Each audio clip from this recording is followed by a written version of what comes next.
Good morning. This is October 21st, 2004, and I'm Sheldon Lubar, and I am interviewing my cousin Elliot Lubar.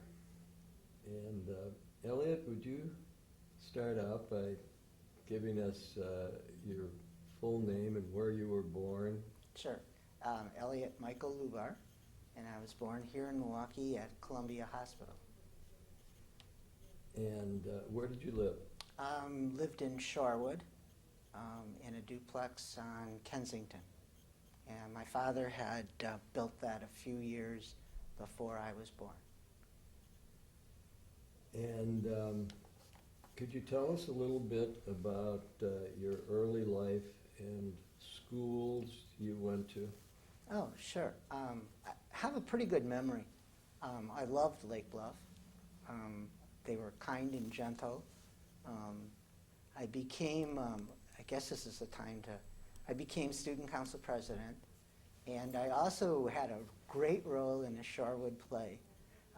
As you know, the high school has been really good for years and years and years, and I was in Peter Pan. I was one of the little lost boys. And so there were two of us that were from grade schools, and it was really a kick. And some of those people are still around, obviously. So, and oh, I'm sorry. Oh, I'm sorry. Then my dad built a four-family apartment building on Oakland Avenue. And on Oakland Avenue in the 4500 block, the boundary goes right down the middle. On the west side is Shorewood, on the east side is Whitefish Bay. So in fifth grade, I transferred. I had to go to Cumberland in the Bay. And I stayed, is this okay? Just go on. Yeah. I stayed at Cumberland for about a very short time, a year and a half, although made really good friends. To this day, Claire Fabric and actually Coleman Barkin, I just got to go to the ball game with him. He was in town, Spike. Moved to, then my father bought a bar. And in order to have a liquor license, we had to live in the city. So again, we moved. He sold the apartment, and we lived for a while on 96th Street in Burleigh. And I was the first graduate class of Wilbur Wright Junior High School. And the only other person that I know that's around that graduated from there is Judy Gooten. Judy, I can't remember if she was in my class or not. Before that, I spent 9 weeks at Steuben. I was like a wandering Jew. You moved around a little. Yeah, and then my father sold the house on 96 because I think it, truthfully, was too much for us. We went to a duplex on 90th and Capitol, and we all were not happy, and finally landed in the 3900 block of 64th Street. At the time, Marshall was being built about 3 blocks away. I still graduated and went to Washington High, and I'm sure that's been talked about over and over again. That was another whole incredible experience in my life. Maybe you could tell us, Washington High School was an incredible experience? Yes. So you went, was that a 3-year high school then? 3 years, sophomore, junior, senior. And what year was that? 58. Yes, Yeah, fall of 58. Why don't you tell us about that? It was a school where the vibrancy of the kids in activities, in intellectual kinds of things, in sports. It was a time that we didn't fight authority. If we did, it was pranks, a lot of prank kind of things. It was very carefree but very powerful experience. While there, I got very involved in student council, which is one of the things I got involved with, the yearbook, and then most of all, I got involved with B'nai B'rith Youth Organization, which to me was like a place where I grew up after school, and it was on North Avenue, and we could just walk there from Washington High, and it was just a completely different time. I just people like Elliot Dorff, who's now a conservative rabbi that's considered one of the top rabbis in the country, was in the class right before me. I had an opportunity to have lunch with him. There are psychiatrists. I think a quarter of the Jewish attorneys in town are graduates of Washington High School. I just brought in many of the doctors. It just kept producing very high achieving Jewish kids. You know, I think that this was their launching point. Went to schools all over the country. It was just at the time, actually I was the only Jew that moved, I think, from the east side to the west side in the 50s. If there's another one, I haven't found one. I'm very serious, which was great for me because I had friends on both sides and I never got into that.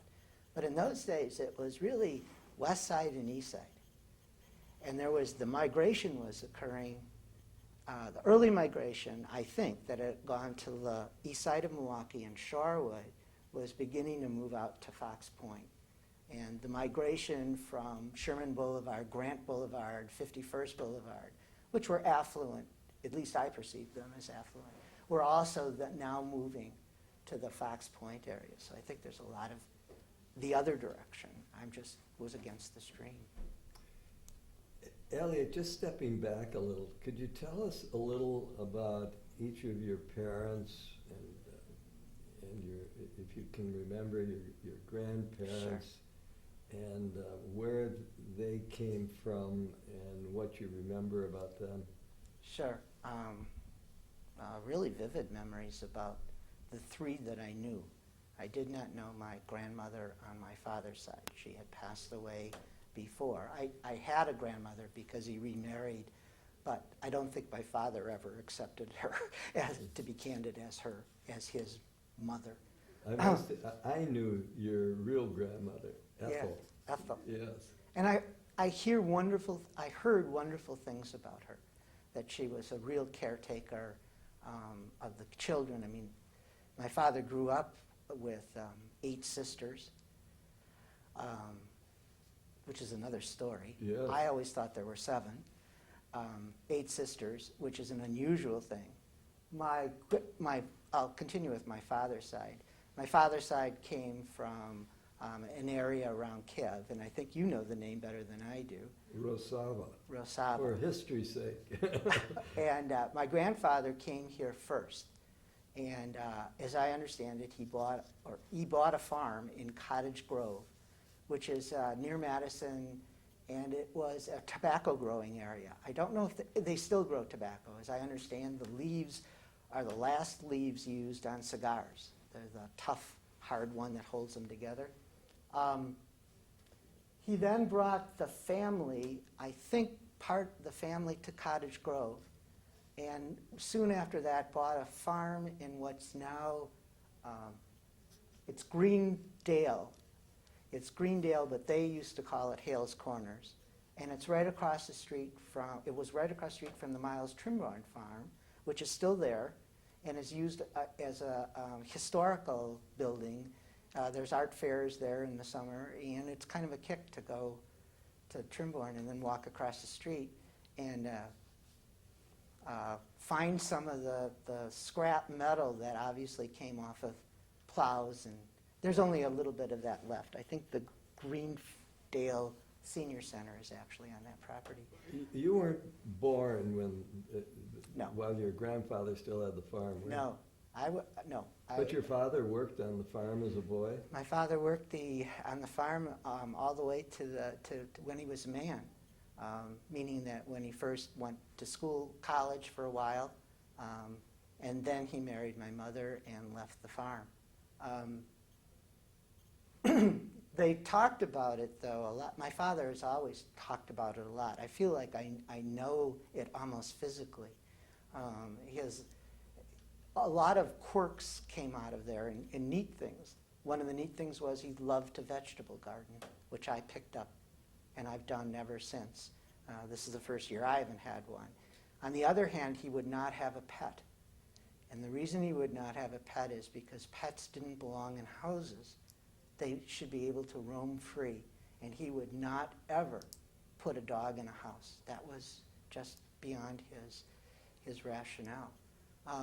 When he reminisced with his sisters, even though it was very hard work, and it sounded like it was very hard work. At a very young age, they were taking their own vegetables and going to the market that's still there on 68th and National, the West Allis Market, which operates, and they would sell their own vegetables for their own money. They played a lot. They talked about rescuing each other. There was an incident of a broken arm with one of the sisters and how they put her on a hay wagon and brought her back. It was a tough, tough life, though. They grew up in a one-room schoolhouse. I don't think anybody thinks a Jew ever attended a one-room schoolhouse in the United States. I haven't heard another one. My dad used to describe it, that the teacher would say, first grade stand, first grade pass, meaning sit down, second grade stand, and he had sisters pretty much all through it in the different classes because of their closeness of age. Then he sold the farm, and I did find an article actually with his picture and my grandmother's picture describing their sale of the farm. They're seated at a table. And then I'm a little bit shaky on how it developed in Milwaukee. I know that he went into the hosiery business. At the same time, he invested a little bit in real estate. He ended up owning some duplexes on Mohawk Avenue. He lived both on Wilson in Sherwood, Wilson and I forgot, like Olive, something like that. And then he moved to Whitefish, I think it was Whitefish Bay, or it could be Glendale. It was Glendale, which is another whole story, because I ended up living in one of those duplexes, not knowing that one of my aunts owned it when I went to rent it. But that's my father's side. My mother's side is very different. Now, what was your mother's maiden name? Brennes, B-R-E-N-E-S. And I don't know if that was a changed name or not. There's some feeling that it was, but not confirmed. She was born in Stettel, and doesn't, in Europe? Yes, and doesn't really know where she was physically born. There's a debate. There was a debate in the family. Was your father born in Europe or the U.S.? My father was born in Europe. In Europe? Yes. But and how about his sisters? I believe all of them except the last two, I think, Helen and Dorothy, I think were born here. I think the rest were born, I'm pretty close to that, were born in the Soviet Union, what's now the Soviet Union, Russia, whatever they're calling it today. Switch to my mom for a minute. One other thing about my dad's side of the family is that they were ethnic Jews. They knew what some of the religion was, but it certainly wasn't an integrated, the practices of the religion weren't an integrated part of their life. Therefore, they knew very little about Judaism. They knew some of the practices. The story was that when my grandfather married my grandmother, that she was a very affluent person and in fact had maids. And I never believed it until I had seen that they had Tsarist silverware that they brought, and each sister had a spoon or a fork of the Tsarist silverware. My sister had it, and her house was robbed, and it's gone. And it's like the connection to the... And they also said that that's one of the reasons that she died very young. She had never lived a hard life. He was given a dowry of a mill. That's the point I'm making. And the story was, on Passover, he would open the mill to all the Jews for free. And they could come and get their ingredients for matzah. That's the only religious thing I ever hear, or Jewish thing I hear about the family. Your grandfather had the mill. Yes, and that was a dowry gift from her family. Other direction. My mother, again, Poland or Austria, living in the shtetl. My grandparents, my mother's grandparents, were Hasidic, and I believe knew the Turskys, but I'm not sure, in the old country. But when they came here, my grandmother really dedicated her life to raising Rabbi Michael Tursky and his brothers. And in Abraham's book, she's referenced in the psychiatrist's brother. So I grew up in a Hasidic lineage, but the women weren't educated. So my mother knew many of the practices, but not much about the religion and the rationale. So we had this interesting tension in our home, and a couple stories about that quickly. My father said keeping kosher was fine. However, sometimes we'd have more silverware in the garden when my mother was koshering it because of his mixing up the dishes. And I remember, like yesterday, I was 4 years old, and I was at the Pig and Whistle. And, you know, my mother would only order a salad. She was period or fish, which is already a concession on her part. And I ordered a cheeseburger, and she just blew. And I looked at her and said, if my father can have one, I can have one. So that was the start of me eating non-kosher food out of the house. The other story I remember was, and I wasn't a kid, my father walked in the house with a crock of cheese. I think it was Kokana. I still remember that. And he turned to my mother, and for the first time, he was not a overly aggressive or assertive person. He just wasn't. And he looked at her with his finger, and he said, don't touch this cheese. I know what a plastic knife is. I know what a plastic fork is. I know what a paper plate is, and this is going in the refrigerator. And it was like, finally, after all those years. So I attended Twersky Synagogue as a kid and was bar mitzvahed there. And my grandfather on my paternal side, I still remember, he was so excited with the bar mitzvah that he emptied his pockets, whatever he had in there, to give to me. It was like change and dollar bills, just whatever he had. But you could just tell he was just so excited. I was not real close with my mother's parents. They died when I was like 9, 10, 11. My grandfather, we called them Zadie and Bubba. Zadie lived with us for a while. He had glaucoma, which is hereditary, by the way. My mother has glaucoma, and I've always watched out for it. They were so much of the old world, I couldn't communicate because I never could speak Yiddish. My sister and I both learned most of Yiddish, but we never told our parents because that's the way we could understand what they were talking about when they didn't want us to hear. Did your father speak Yiddish? Yes, he could speak Yiddish. I think fluently, as I remember, and so could my mother. But he he couldn't read Hebrew, meaning that he went to an Orthodox synagogue and didn't know what was happening. And what did your maternal grandparents, what did your maternal grandfather do for a living? He was a cobbler here. His own shop? His own shop, as I understand it. Shoe repair? Shoe repair. Shoe repair, handbag, anything leather. So did the family itself belong to a synagogue? Twersky Synagogue. My family? Your family? Twersky's. Yeah, and did your father and mother attend that Yes, synagogue? and I did also. So your Jewish background was bar mitzvah there, and what about after? Did you continue your involvement? No, actually, no. To be very candid about it, I pretty much walked away at that point. I walked away till college. And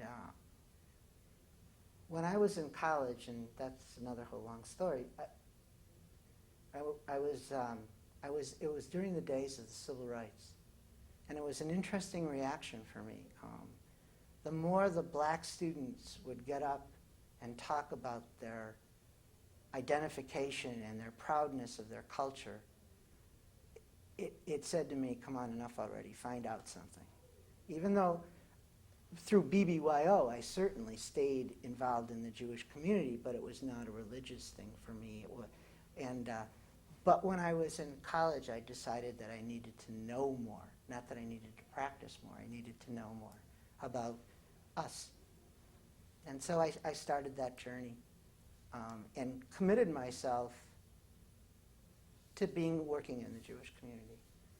Elliot, tell us about college and how you determined what career you would pursue? I'm smiling because now I have to do some confessionals.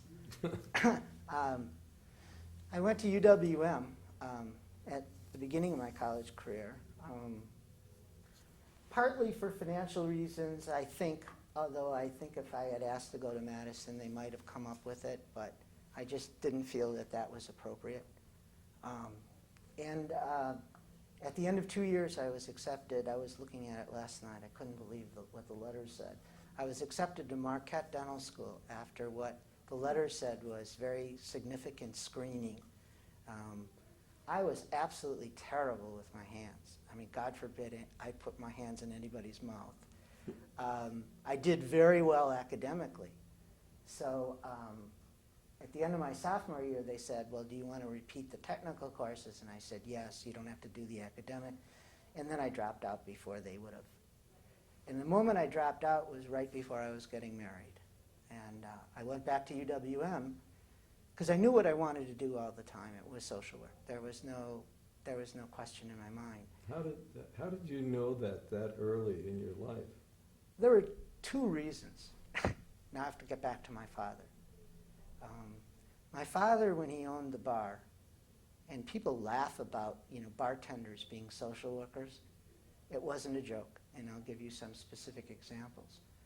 The federal government outlawed Social Security checks going to taverns in about, I don't know, the 1960s.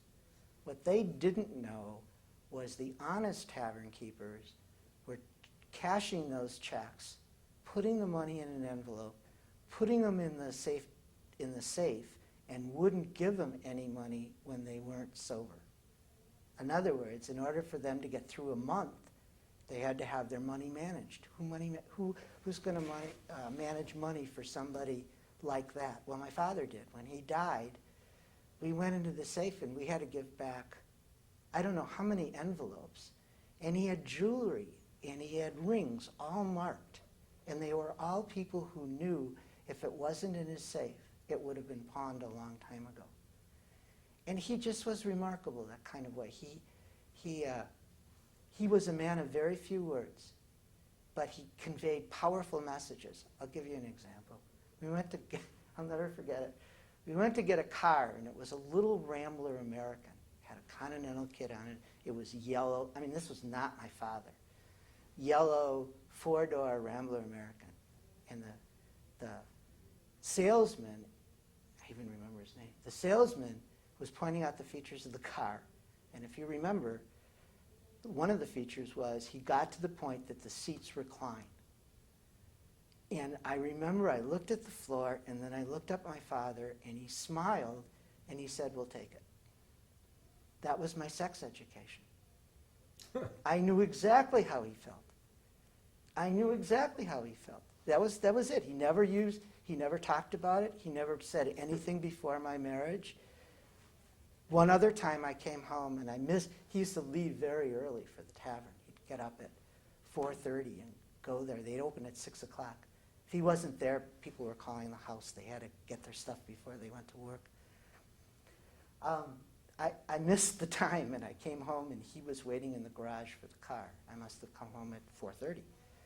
And again, I looked at him and all he said was, did you have a good time? And that was it. He had unconditional, positive regard for me. That's the truth. And he gave his messages.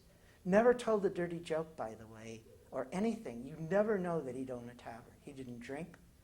Once in a while he'd have a beer, but that was really rare. That's like if we went out to eat at Port Washington or something. He never drank. He did smoke cigars. And he never told dirty jokes, and he never swore at home. And he lived in an environment that's all that happened, which is kind of interesting how he separated it. It was. So you finished your university work at UWM. Correct. And and then what happened? I was on a stipend. I was on a stipend in later years because I wanted to work at the Neighborhood Youth Organization. And in those years, they gave stipends. So I had a stipend from B'nai B'rith Youth Organization, and I had an obligation to work for them for, I believe it was 3 years. I had done some student field work there, and I really liked it. At the same time, I had a fieldwork position out at the mental health center, and I didn't know anything about psychotherapy or anything. Was it hard for you to find a job after college? Because I was on the stipend, no, I went right into it. The next phase was harder. When I went into BBYO, I was the first assistant director here in Milwaukee. The position was formed for me. Now I think that it's been since 1969 they've had assistant directors. What I found out is I couldn't be a group worker and have a family and be a father and a husband. There was too much overnight work, too much weekend work. All the things that I thought would be what I really loved put me in a terrible dilemma with my family. And I made the choice that I had to get out and find something, and I put out some feelers.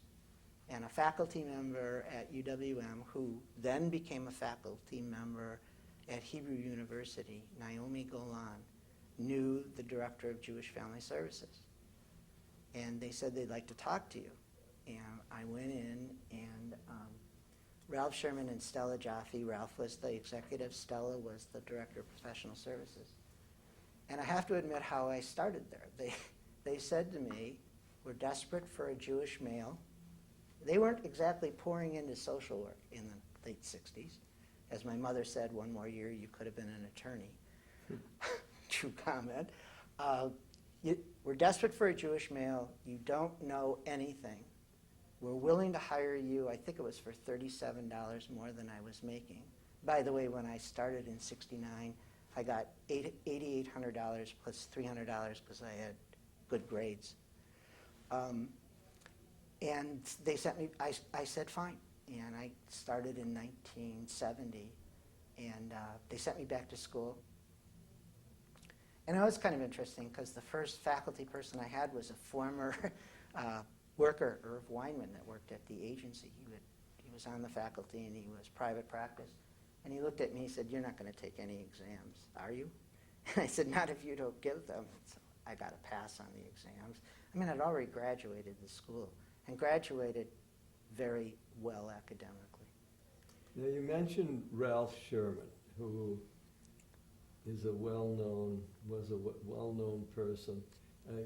Could you talk a little bit about your relationship with him and what impact he had on your career? Yes.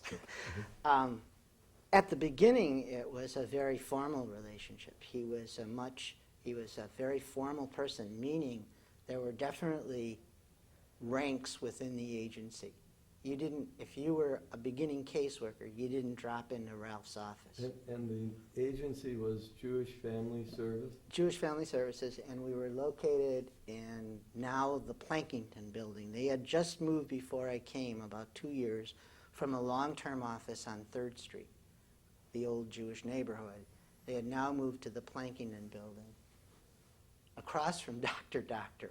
That was his name. His last name was D-O-K-T-O-R. He was Dr. Doctor. It was very formal. I mean, like, we weren't allowed to go in and talk to clerical people or accountant or anything. So it began formal. And then what happened was Stella Jaffe really was my beginning mentor in terms of being a professional. And then when she began to think about retirement, they started to groom me for her position. And that's when Ralph and I really developed our relationship. And it was, I think, a very unusual relationship. And close, yet we knew our places. I think I was a very good second, and I think he was a very good first. And we didn't have a lot of clashes, and which is hard when you're working in an environment we were in. I mean, we disagreed, but it was, I respected him, and I think he really respected me and wanted to teach me. So I became more and more involved with things. And what was the mission at that time of the Jewish Family Service? In some ways, it hasn't changed a great deal, although it's expanded. When I came, the biggest area or the area they were most proud of was the clinical area. Most Jewish agencies around the country, this is kind of an interesting story, and I don't know if books have been written, around the late 50s, there were a group of women all over the country in Jewish agencies that were running agencies or were, like Stella, directors of what they called professional services. And they got enamored with Freud. And the Jewish agencies were one of the first agencies that really offered mental health counseling as an agency, psychiatrists and Jewish agencies. Mm-hmm. So the mission at that time was a great deal clinical. At that time, we were doing all the intake for what was called the Home for Aged.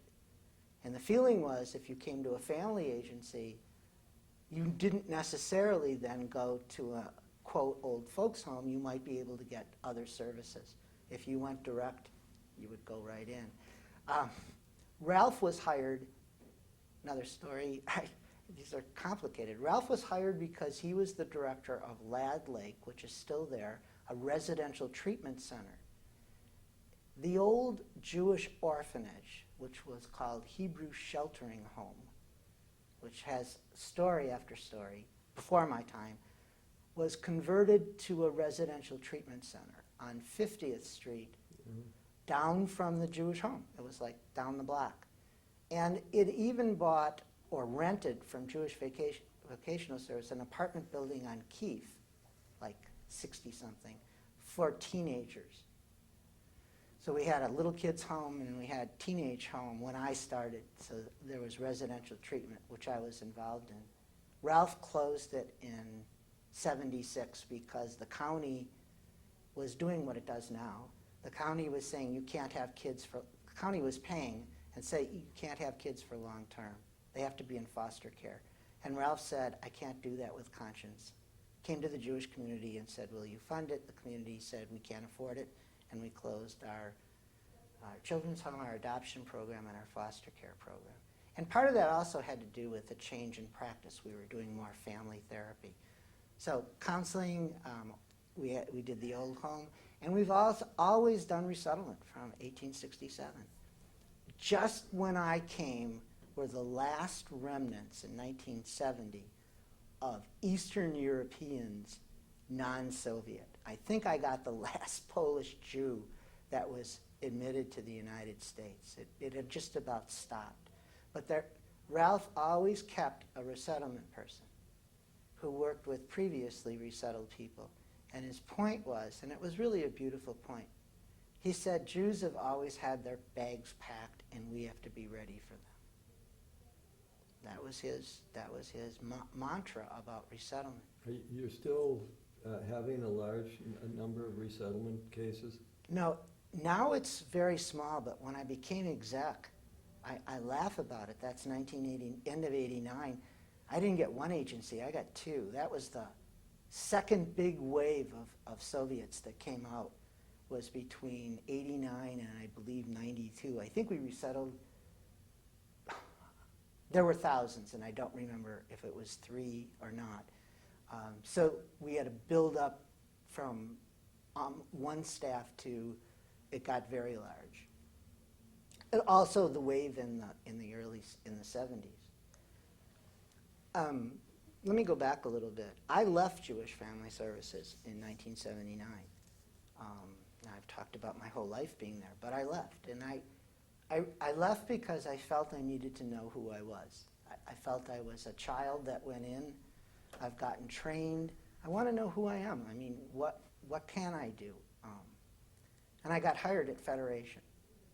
And I got hired in the planning and allocation department and worked on such things as resettlement and primarily worked on the rent-up of Golda Meir House. Leah Knight was the head person at that time in planning.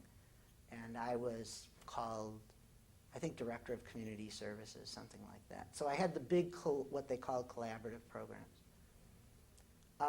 For a variety of reasons, I was not happy with that. I felt I didn't have, I guess, enough control of my own stuff. You know, there were so many, and there still are, and it's appropriate, but there are many layers, including the lay leadership, and things would change. And I basically needed to leave, and that was an issue. What was I going to do? I mean, you know, who was going to take me? And it was Mount Sinai. I had been working with the chaplain at Federation, and it was a vice president of communication at what then was Mount Sinai who asked me to come and pick up administrative things like supervision of the chaplaincy, supervision of volunteers. I had staff for all these things, special events, and I don't remember, there was another one. And I was relatively happy there, but I knew I wanted to get back. And it was like 82, and I was in Ralph's office because we were talking about something collaboratively, and I said, if you're not too angry at me, I'd love to come back. And I also knew that How long were you gone? just 3.5 years. And I think you know, he was very disappointed that I left. I think he viewed that as very personal. And I understand that. You know, I don't have any problem with it. He was pretty good about, when I came back, my interview, he said, I have to talk to the president first. President was Betty Lieberman. And I have to talk to Betty. And then he said to me, if you have any, how did he put it? If you have any thoughts about being executive soon, you can forget it, because I'm going to be here for a while. That was his message to me in 82, which was true. He was there another 7 years. But boy, he laid it right on the line. If this is an ambition for you. Why did you come back? I found that work to be the most satisfying work that I could do. Not on a case-by-case basis. As a clinician, it was hard work, it was good, I liked it, but what I really liked was program development and looking at the whole and looking back, like the Exceptional Needs Program started in 1984. That was exciting. I mean, it was an agency that never had a developmentally disabled person walk in. Used to say we can't treat seriously mentally ill, you know, and now we have a house for developmentally disabled, the Havish House, and we have seriously mentally ill, we case management. And I've just always felt two things. A, I wanted to be part of the Jewish community. I felt, I don't know, it's trite to say, but almost a calling. I mean, I felt good in it. I didn't want to break out unless I had to. And the second part is I really think there's an obligation on our part, my part, to provide a safety net for the Jewish community. I really do. I've seen too many people that have fallen through the cracks or don't know how to negotiate the systems where there's entitlements. And I think that that's where the agency is doing its best work now. We're doing care management. We're part of the county program for elderly. We have 360 clients, mostly Russian elderly, where we do care management in the home. And we provide advocacy. We get people their Social Security. We help them get food stamps. I don't think the Jewish community understands that they're at or below poverty level, the Russian elderly we brought in. And in the first round in the 1970s, the children who came here, the adult children, couldn't come without their parents because the Soviet Union was smart. They were dumping their Social Security problem, which was age 55. We resettled hundreds of people who were now 55 to 62 that weren't entitled to any benefits, and who the hell was going to hire them? And the Jewish community did respond in many ways, and most of them got employment. But employment that was so much lower than what they were doing in the Soviet Union. Clearly, Ralph Sherman was one of your important mentors in your Yes. life and career. Do you have any other mentors that you would talk about? Stella. Stella Jaffe, who was my immediate supervisor from 70 and then all the way to, I can't remember when I took her position. I became the assistant director. It was probably right before I left, probably 78 or something. Stella was an unusual lady. She had been in the agency for, Ralph was there 30-some years. I think she was there 40-some years. She was the toughest, in some ways, the toughest human being you'd ever want to meet. I remember the first day that I came to work. She walked in my office, and this is a quote. She said, "You look so goddamn young." That's just what she said. "Either grow a beard or put up your diplomas, because nobody will believe that you graduated college." And in those days, I put up my diplomas. But she was Thankfully. she taught me a great deal of not only about clinical issues, but about people and how to deal with people to supervise. I remember as an example, give you an example of what she did. It sounds so easy. I had a supervisee because they were training me, and she was going out with somebody who was having what we call a nervous breakdown, very depressed. And she was very upset, and I walked in her office and I said, "So-and-so, I know you're doing some groups tonight. I'd be happy to do them." And I came back with great pride to Stella and said, "Stella, I was, basically this nice guy that offered to do her groups." And she said, "How the hell could you do that? You just appreciated her. Did she tell you that she can't do it tonight? You told her that she can't. She didn't tell you." That was the kind of things that were profound, actually, that little bits and pieces. She turned to me one time and said, she said, "You've really learned a lot.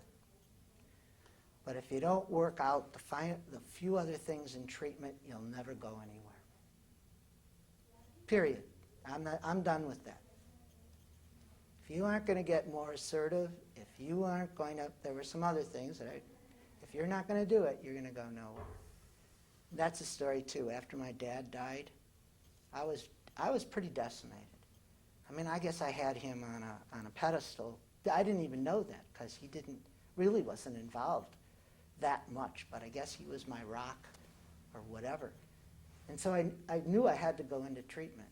And we had a consultant at that time, a psychiatrist named Sam Black. And I said, "I'd like to go to Sam Black." And they said, "You can't. That's a conflict of interest. He's our consultant. You can't do that." And I said, "Okay, I quit." And I was serious. And they backed off.